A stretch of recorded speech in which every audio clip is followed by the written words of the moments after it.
and welcome to Conversations for the Animals. My name is Lisa Tynan. I'm with Houston Pet Set, and I am joined today by Caitie Evers, founder of Caitie's Foster Fam and social media goddess. Oh, God. No pressure, but a lot of pressure.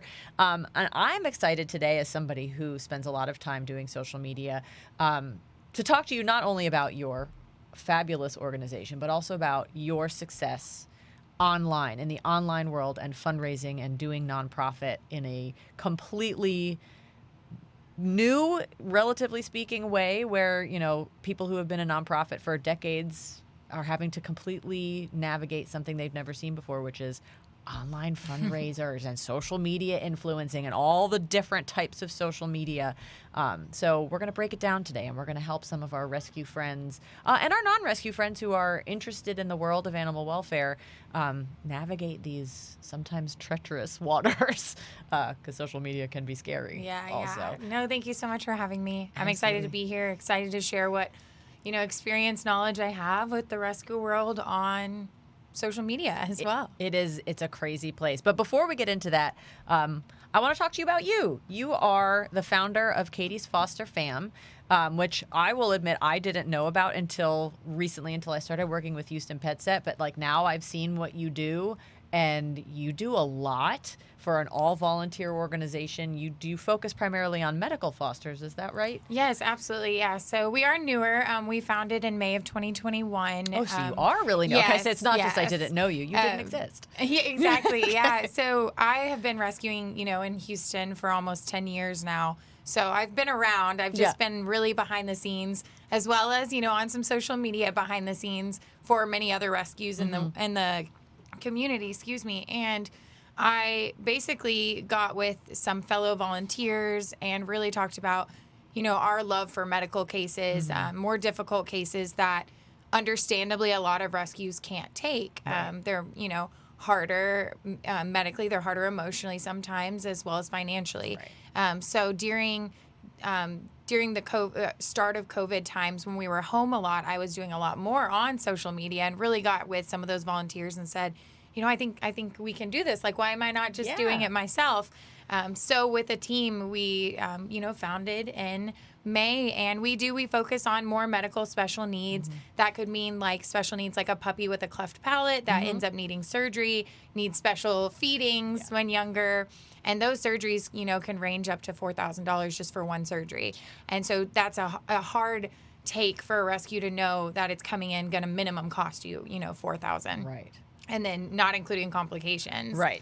And so we focus on more of that, the medical as well, like, a dog hit by a car, needs somewhere to go. That's what we tend to focus on. But, of course, in Houston, we end up with everything. Anything and everything. Yes, exactly. And so, yeah, it's been good. It's been a major learning curve. Founding a rescue versus volunteering for one. And like you said, we are all volunteer, including myself. I came, straight here from teaching. So so we're definitely all busy outside of rescue as well. And I always tell people, I say, but this is my fun job, my unpaid fun job. Exactly. It's so interesting when we, just when you interact with people in the rescue world. For a lot of people, this is like, if you could be paid full time to do it, it might not mean as much as if you have a full time job that you're doing all the other time. So this is sort of like your passion and your passion project, and so it offers a different perspective, which I think is unique and wonderful. So what was it when you fostered? Did you just do medical? I mean, is there something about you that is drawn to those sort of cases? Because they are harder and they can be heartbreaking. I mean, how did you as Caitie fall in love with that sort of thing? Yeah, so I didn't start out fostering medical. I just kind of said yes to anything and everything. Okay. I kind of wanted to experience. I also, majored in science. I have my master's in science. So I was always a big science nerd and still am. And I love the science aspect behind the medical as well. And so I was always pretty decent at separating some of those emotions in a medical setting. I say decently because obviously I love these dogs and cats. And, if anything goes wrong, it's still devastating. Right. But yeah, so like I said, I kind of just said yes, and after saying yes to some major medical, including like my first ever mange foster was a friend who works at a fire station. He just sent me a picture of this dog that was medical tied up at their fire station, and I was like, yes, let's do it. And I just fell in love with the transformations. I Yeah. fell in love with giving them an opportunity for that transformation, even if, not all are going to make it. I have to, remember that they wouldn't have made it if they hadn't been given a chance. Right. And, like you know so well, when it comes to Houston, if you don't say yes, then they just truly don't get a chance. Yeah. It's not a matter of someone else will do it. So I did, and I fell in love, and those, like I said, those transformations really suckered me in, and getting to see them as medical to a normal, happy dog in an adoptive home really I just fell in love with that. And so obviously some of the animals come in from people who just contact you directly. Where else are they coming from? Are you getting calls from shelters? Are you getting calls from other rescues? How do they come into your care? Yeah, kind of all of the above. Like, absolutely. We get from the streets, we get strays.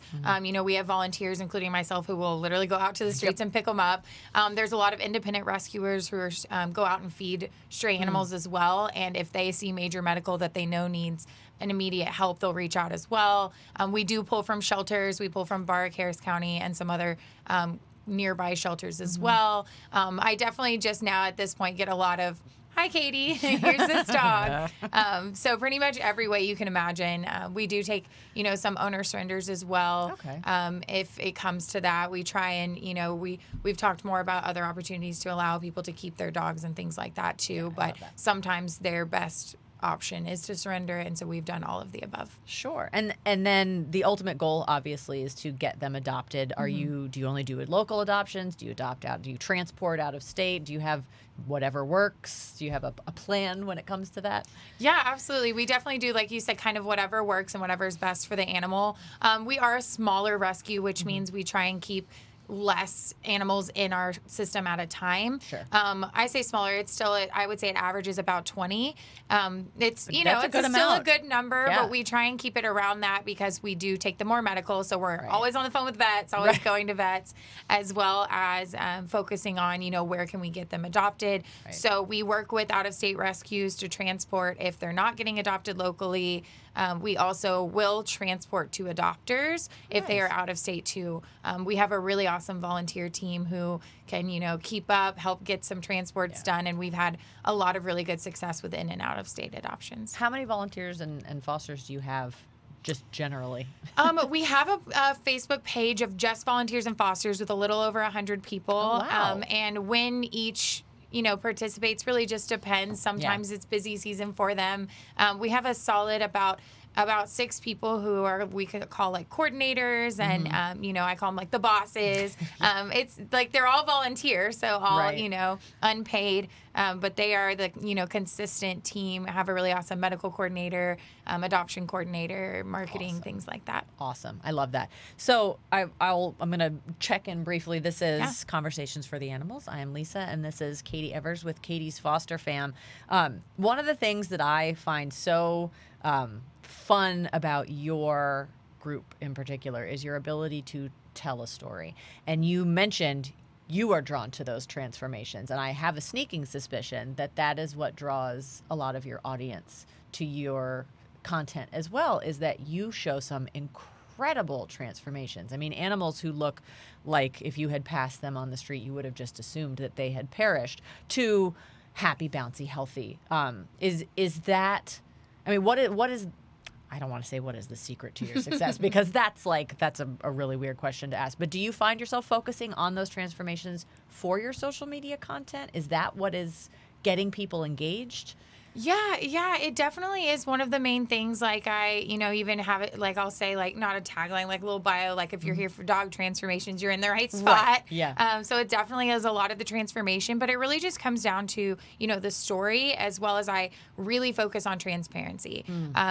There's a lot that goes behind the scenes of rescue that a lot of rescues understandably don't want to share. It can be hard. It can be confusing. Right. If you're not, involved in the every single decision, it can be hard to understand. So I have worked very hard to build a community on social media that kind of trust me through transparency, and I want them to know the ins and outs of, what's happening, all the way from, like you said, picking up a dog on the side of the road that, and somebody might have said, it needs to be euthanized, like it's time to let it go, to showing them, like, when I give them a chance, this transformation. Sometimes we have this, amazingly healthy dog who was lucky to have that chance, and getting to see the ups and downs along the way. I share when they don't make it. I share when they have a bad day. I share when they have great days. I share when one doesn't get along with the dogs in my home and I'm stressed because I have to separate them. The good and the bad of what fostering and running a rescue means. And I do just try really hard to share all of that, because I think that, when people are donating or spending their money, their time on an organization, that it really means a lot, if they know what their money's going to, they know, kind of what's going on in that rescue. And so even before I started my rescue, I, did the same with my fosters. So, like I say, I have my social media family, and especially on Instagram, they are very much there for me. I've lost medicals where I've said I needed time, and I'll come back to all these kind messages reminding me, all the good I do. And it definitely is really, really awesome. And, social media can be hard. It can. There's always going to be the haters and the negative comments trolls, and the trolls. Absolutely. But, for every one of those, there's 200 comments of somebody else being supportive. And, at the end of the day, it's just, it's the truth. I'm sharing what happened, and I'm sharing, I'm always doing my best and I always say, I'm spending every free waking moment trying to save lives. That's no it. kidding. If you're judging that, you need to find a new hobby. Yeah. And you touched a little bit on the fact that people are spending their hard-earned money with you. And I think that transparency that builds trust, that's going to say to someone, well, I know that dollar that I worked really hard to earn is going to go to good use. And even if it doesn't work out for this animal, I know that dollar is going to go to help the next animal that Caitie's foster fam brings in. So that kind of brings me to the main crux of this, which is these days, a lot of not just smaller rescues, but even large-scale shelters are doing a lot. I don't want to say a majority, but a lot of fundraising online in the social media sphere. And it always seems like there are some people like y'all who are crushing it, who post, one Facebook fundraiser for one animal and it's up in the several thousands. And then it sort of, you see those other groups who are desperately trying to get any attention on an animal who is just as worthy of those funds, but they just aren't gaining the same traction. So I have a feeling a lot of our listeners are going to turn the volume up on this part. I mean, in your experience, what do you find gets people to open up their digital wallets and start and press that donate button? Yeah, it's hard, and it's hard also because it's about transparency. It's about a good picture, a good story, but it's also a lot about algorithms, and so with that, a lot of rescues get into a very business mindset on social media when really it needs to feel a little more personal. I have done very, very well, like you said, fundraising on my platform and my Instagram, and I'm very thankful for that. But I think part of that is I'm not asking for funds every single day. Right. It's a lot of, just sharing with them the stories, and then a very obvious, okay, we need this money because of this, or we need the funds because of this. And then, this is how many lives we've saved. I think that a lot of the time we very understandably get busy, and social media kind of gets pushed to the side of not updating on a certain dog, 5 times that week or things like that, because we're volunteers and we have things to do, and we're on the phone with vets all day rather than posting it on social media.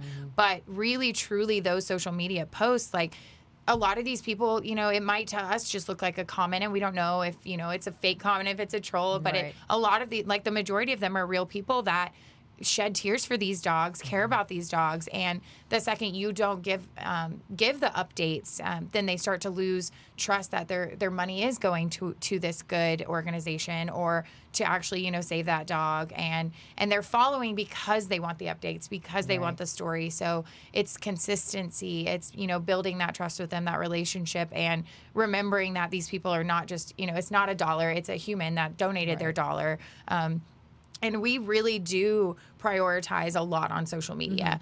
You know, when I say we prioritize it, I mean, there's a lot of grants we need to apply for that we haven't, and things like that. And it's because we spend so much time building this that we are able to rely on a lot of social media for our fundraising. And yeah, so, you know, it just comes down to building that story and trust with everyone. I also think a lot of it is building some of that before asking for donations. Sure. My situation is a little bit different in that I started my Instagram as a foster. So I never asked for donations. I definitely built more of a following after starting the rescue as well. So it's not, you know, impossible or anything, but I definitely told more of the story and the situations versus just asking for funds, and consistently built that community to show them like this truly is what I'm doing every day. You know, stories help, live help, because a picture is hard, and I also a face helps, a human face. Absolutely. People have stolen my pictures and tried to raise funds based on dogs, and so I remind people like, here's me actually with the dog. You know, like I care about these dogs, even if it's not at my house. I go to the hospital, I go to the foster's home, and check on them, because, you know, if I'm asking people to, you know, spend all this on it, then I'm like, no, look, like here I am with the dog, like, you know, it is me, it is with my rescue, and it is hard these days on social media to notice a scam, right? Yeah. Like I said, people have stolen my pictures, so there's scams everywhere. So people do a lot of time jump to like, is this real? What's really happening? Is this just like, you know, trying to capture attention to get money? And so I think and also reminding people, you know, as like when you're a 501c3, when you're raising these funds, like the IRS is checking up on you. Yeah. You know, everything you spend is public. It's, you know, we have to prove everything on our taxes. And so showing people like, you know, that's what your donations are going toward. Like there are checks and balances here, and we're, you know, held to a high standard as that. And so that's why I never ever raised funds until I had that 501. I wanted to do it by the book, making sure everybody knew that they could support me. And that goes along with that trust and transparency thing. Yes. So you mentioned before we got on the air here that you're primarily on Instagram. What are you on all of the platforms, and you just focus on that? And what led you to that platform in particular? Yeah. So what's interesting is what kind of built any of my social media in general was TikTok, which is super interesting because I refused to get TikTok. I was one of those. Me I was too. like, I'm not doing it. I was like 2 years late. Yes, same. And so then I got it during COVID, and I realized that there was not a lot out there. It wasn't a saturated, you know, platform yet of dog transformations. Yeah. And I was like, I have 1 million dog transformation videos just sitting in my phone. I literally have like, I need another phone. I'm running out of room. I'm constantly paying for more storage on my dog transformation videos. So I just started putting them on there and just started sharing, and they would actually then go follow my Instagram. Okay. And so that kind of like shared there. And then I would just make the videos in TikTok and then share them on Instagram. And so that built there. And I just wasn't focused on Facebook at the time. In my mind, Facebook was like friends, family. Right. And I felt bad asking my friends and family for donations, and like rescue. I felt like they were like annoyed by me at this point. I was like, it's Caitie again. Yeah, another dog. Yeah.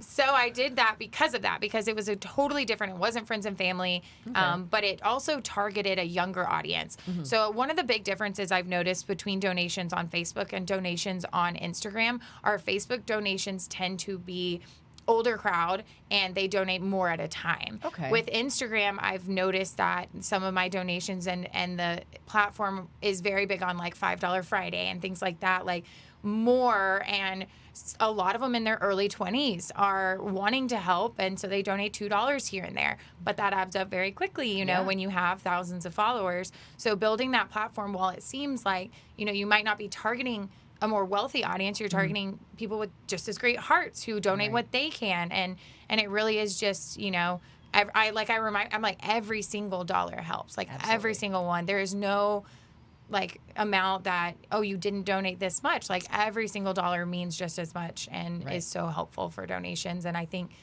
remembering that and building on those platforms. So I really did that with Instagram, and now I'm like working backwards and trying to build my Facebook following for the rescue. Yeah. And because that also is a completely different pool of followers, supporters, donors. And we talk a lot about donations, but these platforms are important for adopters, Absolutely. fosters, Networking. volunteers. You know, like I'm like, oh, I'm going to get burnt out working events every single weekend if, you know, I didn't have volunteers helping me and things like that. So like you said, networking, right? Yeah. And I tell everybody, I'm like, you don't have to donate $1 to help. You can share a post. Yep. Because you share a post, you never know who wanted to adopt that dog or who saw that and was like, oh, I would love to start donating. So, you know, not even just donating, like every single one of those things, whether it's Facebook or Instagram, is going to help a rescue, and you could save a dog's life. And content-wise, so obviously there are different audiences. So, you know, Instagram feels like it's more photo than video, but there's also Reels, which I know you have a lot of success with your Reels on Instagram. And Facebook, it changes every other week what the Facebook algorithm chooses to promote. So generally, do you have a formula of what goes on what platform? Yeah, I do. So on Instagram, if I have good videos, so on Facebook, as a rescue, you can't share photos and videos at the same time. Right, which is yeah, it is very frustrating. very annoying. So I'll for the majority of the time, Instagram and Facebook are linked together, and I focus on those Instagram algorithms and let it push out to Facebook. Okay. But if it does have videos, I'll include them on Instagram, and then we'll post separately on Facebook because some of those videos are helpful. Sure. I've noticed that carousels work better on Instagram, which if Okay. you don't know what that is, it's just putting Swipey, multiple, swipey. so you swipe through. Those do better because what happens is they'll re-push out the post to people if they didn't view every single one. So, like, if you've ever noticed, if you've been scrolling Instagram and you saw a picture and you're like, I thought I just looked at this person's post, but it was actually like starting at the third picture or something, it's because they're re-pushing it out to you if you didn't look at every single one of them. So that's I feel definitely like I need to be taking notes. I'm like, hold on a second. So that's definitely something to like think about when, you know, posting versus one picture. Honestly, the only time I really post one picture is if it's like a standout, has a purpose for being the only picture, like a before and after picture. Okay. That might be posted by itself, and those definitely do very well. You know, eye-catching. It's a good story. I'm a very big caption person. I tell a story in a caption. It's very rare you'll see me post, you know, not an essay in a caption. You know, I like to have something to go along with it. That tends to be a bigger deal on Instagram than on Facebook as well. Facebook, the pictures sometimes can do just as well with a very short caption. It also depends on if they already know the animal. If it's a brand new animal, it needs a story. If they don't know, if they're not going to stop because they don't know who it is, and you know, you need a story. If it's an animal that they already know, you could give it a short caption and just checking in, like a quick update. That's better than just not doing an update that day. Sure. And especially with some of these animals that do gather, you know, more viral attention for whatever reason. And honestly, I joke, I'm like, I never know which animal. I never know. If only there was a way that we could just have it pinpointed and know exactly what to say and what to do that was going to send an animal viral. But yeah, it's sometimes so I'm random. like, oh, this one, okay. Like, I mean, I love them all the same. Yeah. So I'm like, okay, this one everybody loves. Or one that I thought everyone was going to love, you know, and not to say they don't love them, but it doesn't just get as much, you know, social media attention. And it is definitely one of those things where on social media, the more visually sad they look, that fundraising does better. Those cleft palate puppies, we barely raise any funds, and every single surgery is about $4,000, but they don't raise that. They're so cute already. Because they're already cute, and you can't tell that, you know, if they hadn't been taken in by rescue, they wouldn't have made it, because with the cleft palate, they have to be tube fed. If they're nursing off mom, they won't survive.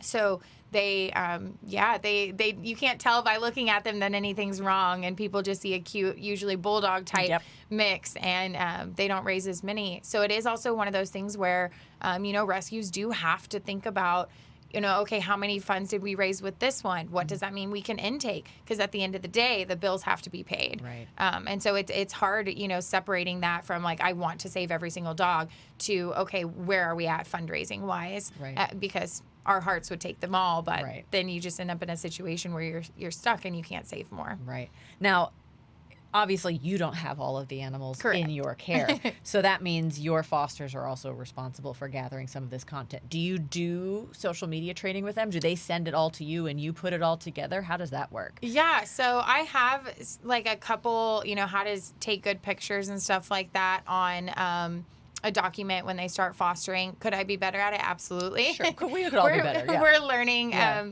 as we go through the rescue. But I have a lot of amazing fosters who are just great at sending pictures and updates. Nice. I also am queen of like any other volunteer. If you see one of our dogs, you get good pictures, you get videos, and you send them to me immediately. Yeah. I'm like, I don't care what the reason was. You just sit them down and take them all. I'm like, I'm annoying and constantly asking for pictures and videos and things like that. And whenever we first intake them, sometimes I'll go there and help take those intake pictures.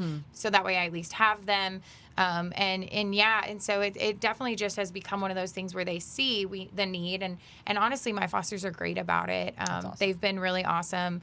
And if they're ever not, I have, some volunteer photographers who I'll be like, okay, we really need some good pictures of this dog. Let's go ahead and go there for that.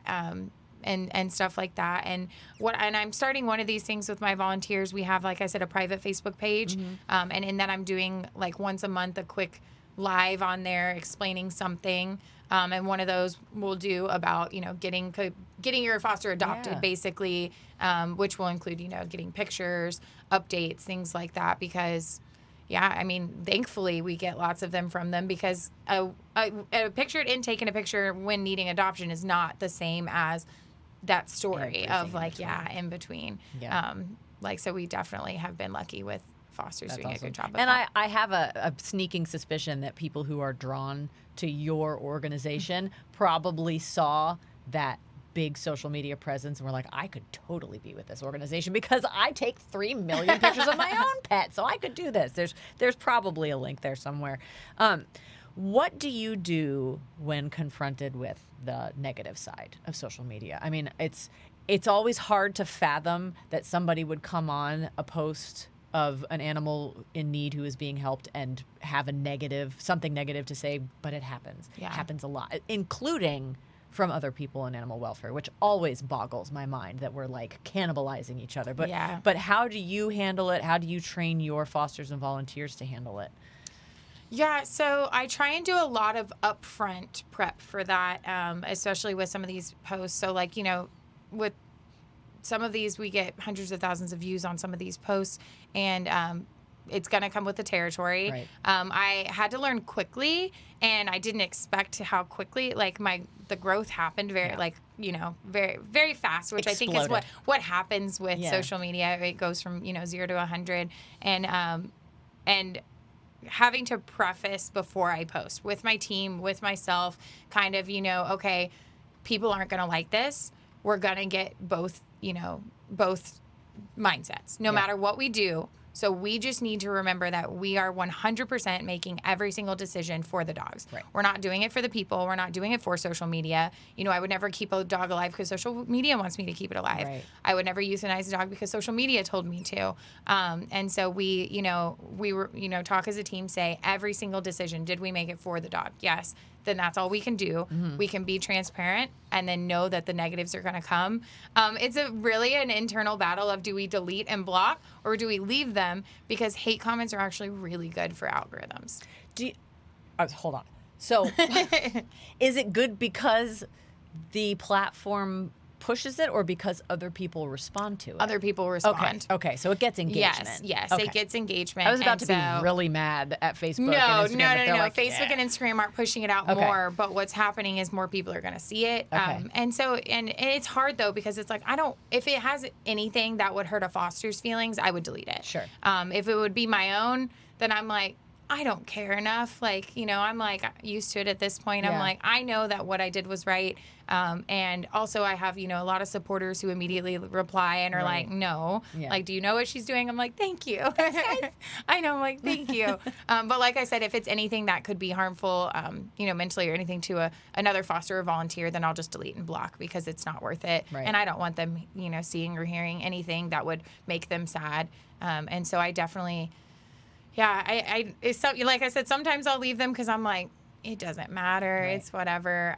We recently had lost one of ours that had a lot of attention. And so, of course, came the comments and emails, which is crazy. They find a way to email of that, we did everything wrong. And of course, always. But, people just don't know, and they get passionate, and sometimes it's trolls. Sometimes people mean well, even with some rude comments. They think a certain way. Right. So like I said, we just remember that every single decision we make with a professional vet staff with, opinions from other staff, from each other, and with the dog's best interest in mind, not to make someone happy on social media. Right. Do you, generally speaking, follow like a hashtag do not engage? Like, I will support this with evidence.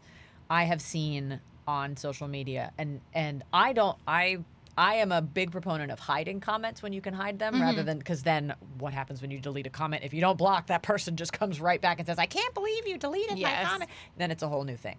But what I have seen, which makes me cringe, is when the rescues themselves are responding and getting into fights with people. And I go back and forth, because I do appreciate the point of view of defending decisions or defending people in the organization. But it also just it's almost like it's don't feed the trolls, right? Yeah. Like don't. So it feels like there might be some situations where standing up for yourself seems right.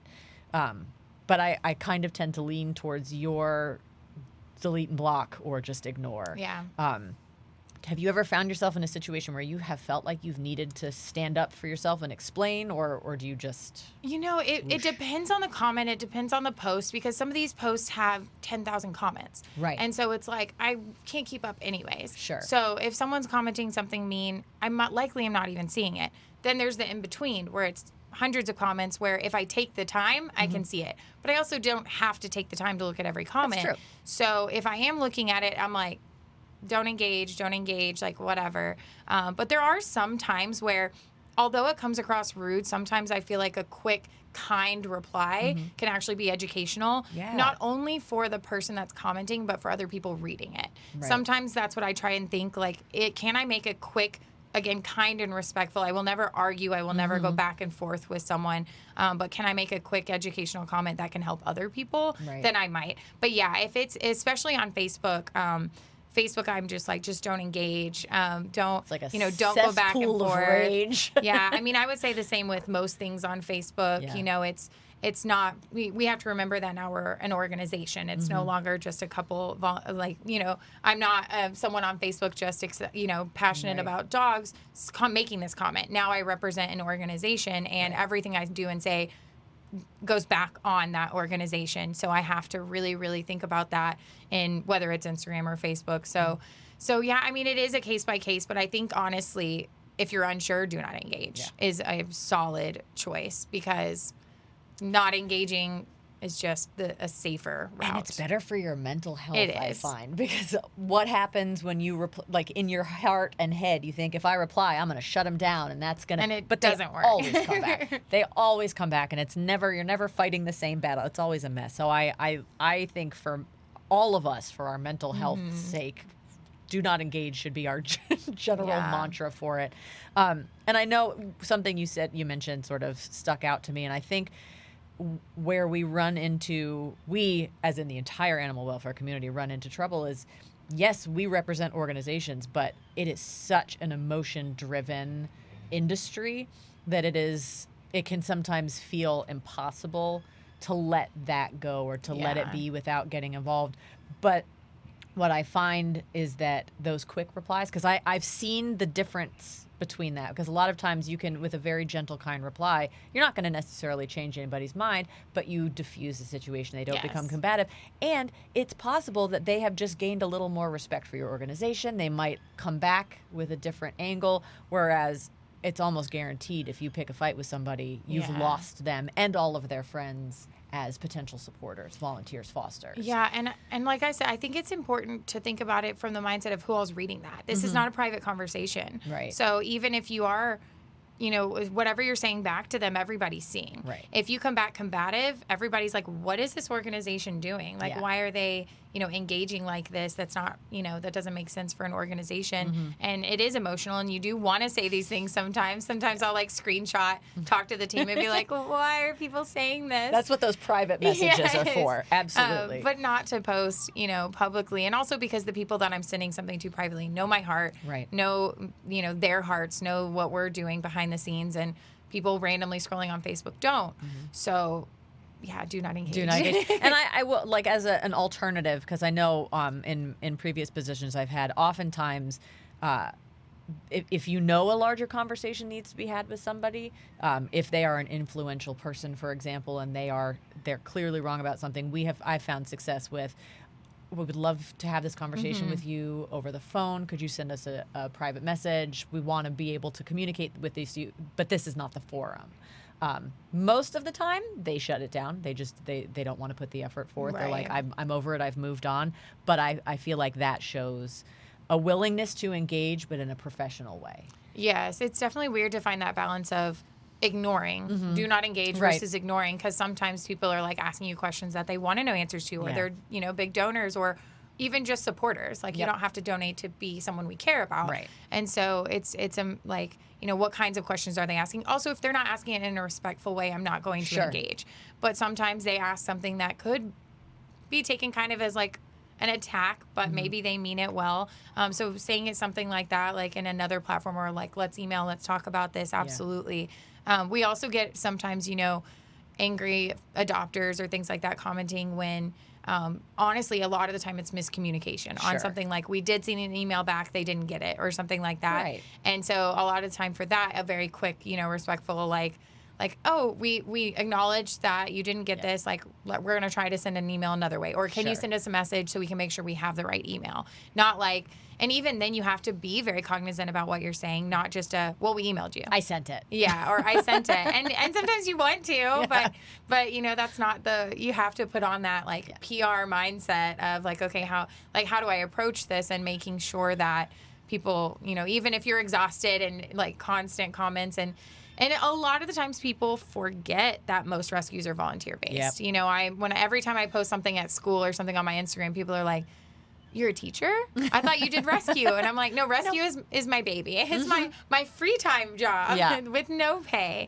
Yeah. And so I think people forget that, and they want a response now, or they want an answer now, forgetting that you work a normal You have a 8 life. to 5. And you're a human. And yes, and have a life outside of rescue, or at least try to. Although sometimes it feels like we don't, right? Yeah.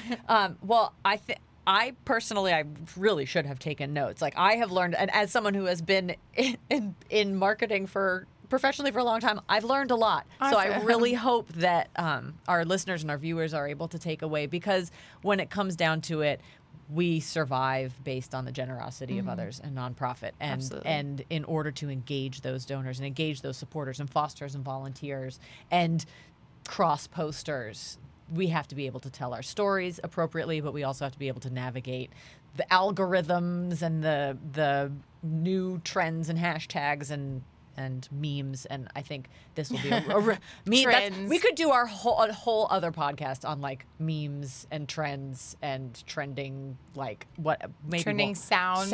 Yes, we may have to come back and just do like a TikTok Reels. If podcast anyone's seeing and this Reels. or hearing this, Reels on Instagram, or where it's at. You did teach me that the last time where we it's met, at. and I have been sharing all of our TikTok videos to Instagram Reels, and you are absolutely right. That gets more engagement. So Reels, Instagram Reels. If you don't, they're so intuitive now. The platforms make it so easy to make what looks like a professional piece I'm of not content. good at editing. Right. so- You don't have to be a professional No. editor or, videographer to make these look really good. And as long as you have a good subject, which we all do because they're real cute, you're going to find success. So, Caitie, thank you so much. Before we Yeah. go, what are your social media handles so that people can see the examples and learn from you on social media? Yeah, so my handle's at Caitie's Foster Fam and at Caitie's Foster Fam Rescue. It's Caitie with a C. Yeah. It's CAITIE. Yeah. And Foster Fam. Not farm. Not farm. And the number one missed thing is the first I. Okay. But supposedly if you Google Caitie's Foster Fam, even missing the I, the It real one shows comes up. Good. That means you have good SEO, so you're doing something right. Thank you so much for joining us for this really educational podcast. I'm sure this one is going to get a lot of engagement because this is going to be really helpful for all of our thank you rescuers so much. out there. It's a pleasure as always. Thank you seeing for having me. Great to see you. And this is Conversations for the Animals. Thank you all so much for tuning in.